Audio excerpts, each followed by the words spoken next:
Hey everybody, welcome back to the show. Today we're going to talk about Flowlets in Azure Data Factory, in Azure Synapse Analytics, Mapping Data Flows. So what are Flowlets? Flowlets are reusable components made up of data transformations that you can take from existing data flows or create new Flowlets from scratch. Essentially, it's going to allow you to make data flows that are composable units of work. The Flowlets will be saved in your data flows category in the Object Explorer, and then you'll be able to take those and reuse them throughout different data flows. This will allow you to do a couple of things. One is you can take a graph like the one I have on my screen. You can shrink that down to just a single node, a single new transformation node. And you can also use it as a source so that you can have filtered data or pre-configured data used as a source from one of your Flowlets. All right, so that being said, let's jump into an example. So let's take the graph that I have on my screen. This is a data flow that I created that is a deduping data flow that has some fuzzy logic in it. So it's fairly complex. It does some fuzzy matching and also has other matching rules inside of it. And it's something that I'd like to reuse. I'd like to also share with other developers in this factory who could utilize it inside of their data flows. And of course, also because of its complexity, I don't want it to always have to recreate, this entire graph or to have the graph be this big. I want it to be shrunk down. So the way I'll do that is I'll turn on the multi-select button over here, and then I'm going to get a bounding box that I can draw a box around the transformations that I want to reuse. So I'm just going to grab them here. And once they're highlighted, I can now right-click and say create a new flowlet. All right, and so Data Factory did a couple of things for me here. Created a new flowlet, so you can see that the icon is slightly different for flowlet from data flow, although the design surface is essentially the same. There's a few transformation differences. I'll point those out in just a minute. You see the name it gave was the name of the data flow, which was dedupe fuzzy with a 1 after it. So I want to actually change this to dedupe fuzzy flowlets 2. I have other demos in my factory with a similar name, so I'll just call it 2. Now, these transformations at the beginning and the end are slightly different than you see in data flows today. These are flowlet-specific transformations that are essentially inputs and outputs. So instead of source and sink, instead of flowlet, you have input and output. That is defining the input and output contracts, or think of them as the function arguments for your flowlet, your unit of work that you've created that's reusable.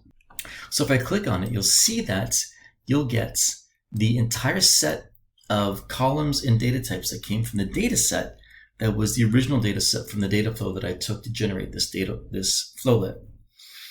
Now, the reason why everything is string in here is because the data set that I used for this demo was a text limited data set, and I didn't infer the data types, so everything is a string. But certainly you can change these, you can set the data types, and you can bring forth the data types from your data flows once you create a flowlet from there. Now, because this flowlet, I'd say create a new flowlet, it took every column from that data set, but because I want this to be reusable, I only want the bare minimum columns that are needed inside of the logic, inside of each step. So I'm going to remove the unnecessary columns so that the contract is as small and compact as possible. So I'm going to just give me a minute to take out the things that I don't need from here, because I'm only going to match on certain columns and certain properties inside of here. These will be the only properties that I ever need to pass into this flowlet to be able to reuse it inside of other data flows. I do need phone number, and I also have a matching rule for zip. But I think that's it. And to confirm that your logic will still work with just this set of columns, you just click on the validate button and everything's validated, so that's good. Now on the output side, this is essentially equivalent to your sync transformation in data flow. Flowlets don't really write data to actual destinations, data stores. Your data flow does that. This is just the output argument set or the contract for the output of your flowlet. So the default is auto map. Everything that's coming in will go out, or everything that is essentially transformed will go out. You can do the same thing here. You can change these. You can take things off. You can rename them, whatever it may be. I'm going to leave it as is just for this demo. That's fine. Now, I do want to show you while we're in here that if you were creating this flowlet from scratch, you would get the source transformation, which is a little bit different in flowlets from it is in data flows. So the default when you click on the button is to have that input transformation. The input transformation is only valid for a flowlet because all it's doing is just defining the input contract, the input arguments. You can also, though, from a flowlet, you can also set a source, and the source can be an inline data set. I'm going to show you a demo, an example of this in just a minute, so I'm going to just delete that for now. Let's go back to the one that we just created. And what I want to show you that's interesting also about flowlets and a bit different from data flows is that because these are composable units, these are not meant to be instantiated directly. These are essentially, think of them as templates or interfaces. And so you call them from the side of another data flow, which makes debugging a little different. The data preview inside of a flowlet is not available on every transformation. You go all the way to the end at your output, or essentially the equivalent of your sink, and then you'll see data preview there. And because there is no source on here, there's no way for us to get the actual data because this is going to be replaceable inside of other data flows. So the actual consumer of this flowlet will provide you, the flowlet developer, with the data. So you can either test it directly inside of a data flow or to test inside of flowlet, click on the debug settings. And what you're going to see is the ability to set your inputs here. So if you click new, you'll be able to type in some sample data. So I could say employee ID, first name, middle initial, last name, phone number, and zip. Okay, is that right? Zip? That's close enough. And then you can add more rows, if you wish to add more data.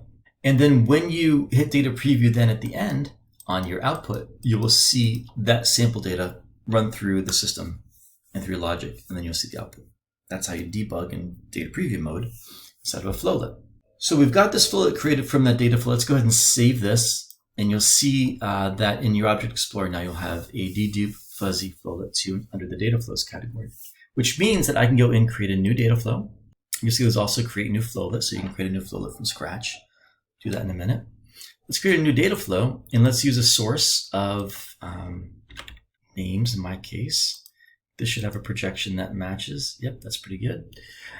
Good enough. And what I want to do is I want to use that flowlet. I want to use that logic for fuzzy deduping, but I don't want to recreate it all. So all I have to do is click plus. You see a new transformation here now called flowlets. And then inside of the transformation, I can pick the flowlet that I just created. Remember, we had two outputs. If I go back to the flowlet, you'll see you have the matches, the dupes, and the not dupes. So I have two outputs then essentially here as part of that contract from my data flow. So I can sync these to different locations. So this sync now could be my dupes, and this output here can be a sync to my not dupe. There you go. You click validate. And boom, you now have got deduping, fuzzy deduping inside of another data flow, and you'll be using that. So if I go back and I change anything within the logic inside of this flowlet, that'll be reflected in any consumer of that flowlet, any other data flow in that factory. All right, now let's talk about, that's creating essentially the logic or essentially your own transformation to be reused as flowlets. Let's talk a little bit about making a flowlet that can be consumed as a source. So if you go to data flows now, let me create a new one again. Data flows now within ADF and Synapse, you see the source transformation icon has changed a little bit. If you click on the text, the add source text, you get the same behavior that you have today. However, there's a drop down now that'll let you say add a source or add a flowlet as a source. So source flowlets can look like this. Let's go ahead and create one. Let's do new data flow flowlets. So some good examples would be Delta Lake, CDM, Common Data Model. Because there's a fair amount of configuration required with those, you may want to configure them once and save it as a flowlet to be reusable inside of your factory. Or if you have some filtering or some other transformation before you want to consume that data in another data flow, you can apply that transformation step as a source. So let's do both of those things here. Let's do add source. Now we only support inline types inside of the flowlet. So let's use Delta, Delta Lake. So I'm going to point that to my Delta Lake, which is in my ADLS Gen 2. And let's go over to source options and let's find that here I should have a delta. Yep, there we go. This is probably my movies data. So if we click on the projection and we import the schema, this should have the different movies that are inside of that data set. And there we go. All right, very good. Now notice that there's no data preview. So again, you need to add an output. Almost at sync, same thing as a sync really. Essentially, you need to add an output transformation in order to see the data. So if I click refresh, now I'll see the data. I don't need to enter in sample data in here because this is actually connecting to a source of data. So the flowlet can read this source data when you're creating a flowlet with a source. Okay, so we have a couple of movies from the year 2000. Let's make it so that I want to be able to have a Delta Lake source for other data flow developers to use that only has movies from the year 2000. So I can add a filter on here, and I can say year equals 2000. Let's go ahead and just validate that my logic is correct by clicking on refresh here. We indeed only see rows from the year 2000. So wouldn't it be cool now to be able to have this directly as a source without needing to rewrite this logic every time? So let's give this a meaningful name. We'll call this Delta Movies 2000. Delta Movies 2000. Well, let's say flowlet. Yeah, just let's use that as a naming convention. There we go. Save it. That is now available to me. So let's go back to this data flow here. Let me delete this source. I'm going to say add source as a flowlet. And now you'll see my Delta Movies 2000 flowlet. Because I am inside of data flow, I do see the data preview on every step. And so now if I click on refresh, you'll see only rows from the year 2000 from my Delta Lake. And there you go. All right, so there's some examples of using flowlets inside of your Azure Data Factory and Azure Synapse Analytics mapping data flows. And thanks for watching. See you next time.